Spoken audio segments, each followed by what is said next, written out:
May 22nd of 2011, a massive tornado rips through Joplin, Missouri.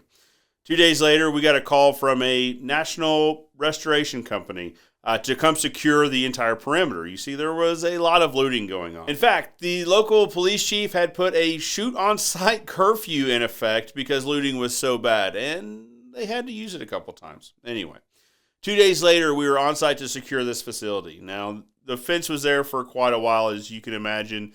The deconstruction and cleanup took a little bit. Then we picked up the panels and brought them back home and didn't really think about that site again.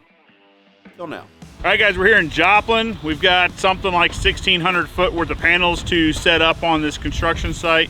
We have, I think, 1,100 is what fits comfortably on this trailer. So there'll be a return trip tomorrow. There actually hasn't been a building here since the tornadoes came through. So they're finally to the point where they can begin reconstruction. So we're going to secure the site again for a completely unrelated client.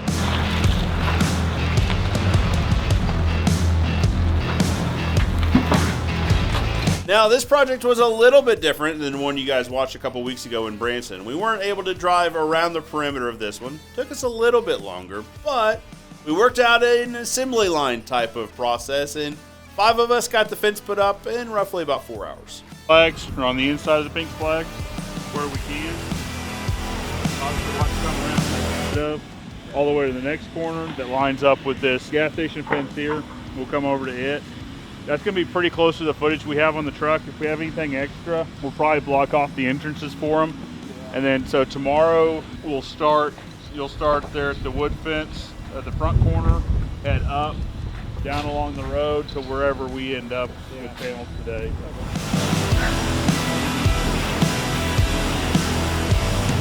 Nice and muddy.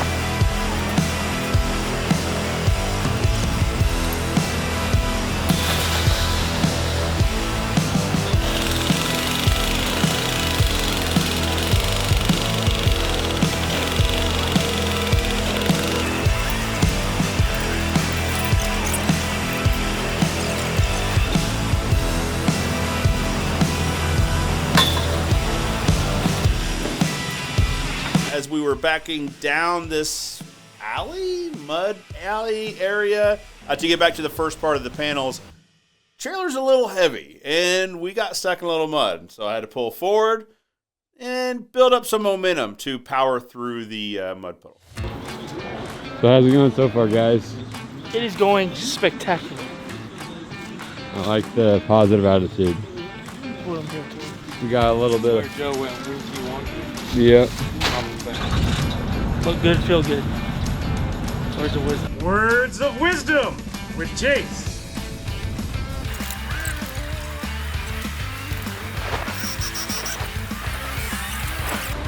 Now we have to wrap from over in that corner, all the way around this front, over here to where the wrap starts. Then we take it up on the other side.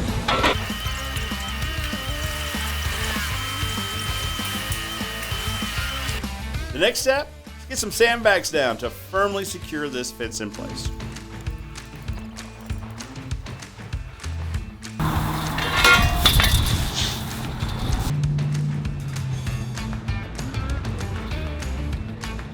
It's going pretty well. Yeah, we've got probably, I don't know, we'll have 1,100 foot put down today, and then we'll figure out how much we need for tomorrow. Originally the plans called for 1,600 feet, but there's a good amount of fence that's already up. So yeah, we'll do a count and see how much we actually need once we get these panels up.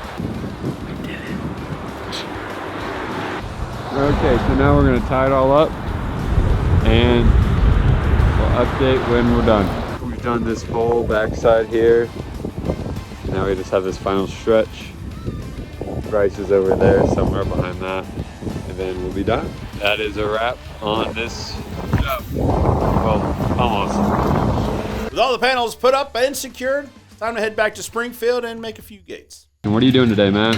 So we've got five little gates to do for a variety of people. Then we got a cantilever to do. We got to do them all today. So we're gonna hit it hard and get them done.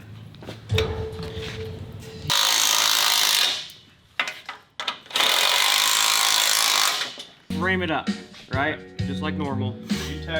But the tacks are, the tacks got to be different. So the tacks have to be on the side that it's gonna smush, right? So like this particular one is a 10-inch drop for the double, so you split that in between 2 gates.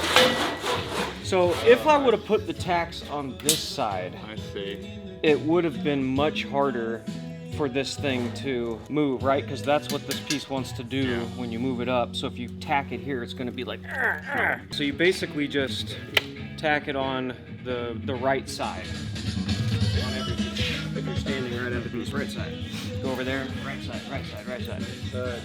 So that's really it. And then if you got the bottom of the thing,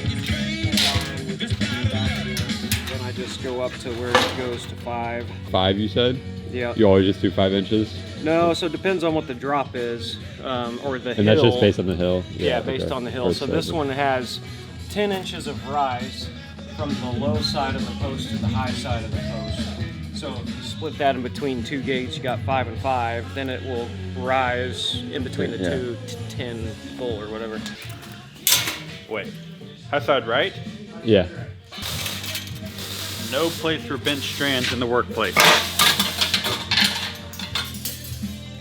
I meant to do that. When you line this side up, you gotta cut a ton of these strands off at different lengths to get it to even up so that your line is It's straight all the way, okay. A lot of times, well, they call it a bias cut, right? So if you cut 2 places, roughly here and here somewhere, you should be good. The bar here, and then we look, and that's fairly tight. So then we could easily jump up to probably this one here. So we'll cut here. We'll whip that out. And then we'll look again. We could easily jump up into that one. So we'll You just eyeball it based on where it's tight, essentially, when not over. pull that piece out, and then you ought to be pretty close. Eric continues the saga of making a, And what do you, is it the drop gate? Is that what it's called? yeah, He's doing a great job. voila. Nice and snug. Matt, come rate this gate that Eric did. Looking good. That's how you do it right there. Nothing's too hard for the gate boys. So Eric is putting the wire ties on now to make it nice and snug. Maker where the chain link won't move. We about done with this one. Dome. Oh, she's a tight one. We're done. So now, when we put it up on a hill, it will flow perfectly. I don't know which side a hinge from, but open, close. Perfect slant, perfectly straight. Nothing's too hard for the Finch boys.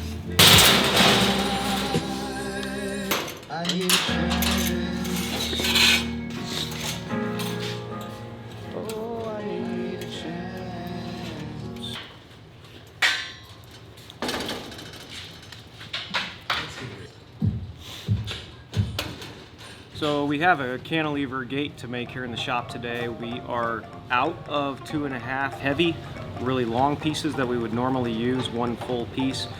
We do have some 24-foot long pieces, and we have some 8-foot posts. This particular gate's gonna be 32 feet, so we're gonna go ahead and butt the 8-foot post up to the 24-footer to get our 32 feet. Something I like to do when I weld them together is I create just like a little insert to go in between the two, and I'll leave a gap in between the two posts, and that way I can weld the two posts together. It'll also hit this and melt this, which basically just sturdies it all up, kind of gives it some more support just in case it would ever be weak at that point.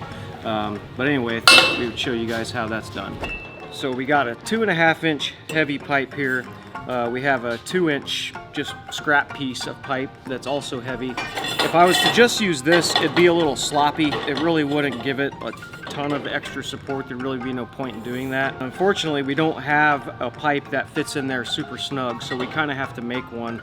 And how we do that is we just take another scrap piece of this 2-inch and we run a Sawzall down it and split it in half. And then we go ahead and put those 2 pieces around another one. And that actually should be just enough to get in here and put it in real nice and tight. And you can see once I pound it in there, there won't be a whole lot of play. So that's what we're gonna do.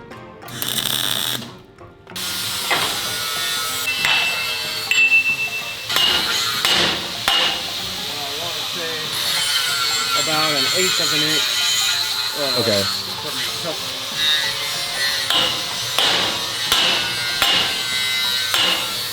That's probably good. Yeah, so we left just a little gap in there so we can still weld it, and then it'll still bite down on the pipe underneath.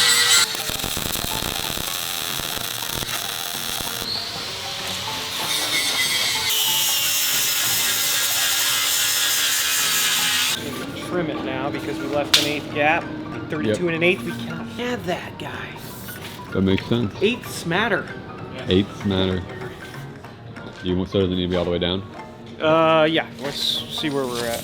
We're at 32 and 1/2. Okay, that's good. Got to cut off a 1/2 inch.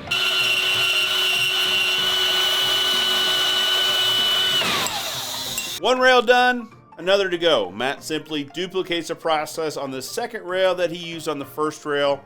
It's time to get this thing assembled. We just finished up showing you guys how we make a cantilever gate when we don't have long pieces. We had a 24-foot long piece and an 8-foot long piece. We butted them up, showed you how to do like an interior sleeve. It went really well. We're now ready to weld this gate up. If you guys want to check out the full process of how we made a cantilever gate before and get some good tips and tricks, click right there. Until next time, I'll be here waiting for you to tune in.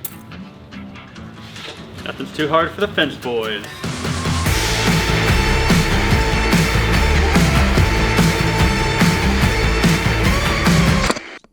Structurally well put together. Let me start that over. Structurally sound, that's the word I'm looking for. Structurally sexy. Well put together. It's structurally sexy. I gotta complain to the wire maker. Ben 10 Alien Force. Oh yeah. That was my show right there. Hey dude! Just finished up showing you guys how we swedge together 2 pieces to make one longer piece. If you guys want to check out our other video, how we run through the process of actually putting together a cantilever gate, you can check it out right there. Other side. Other side right there.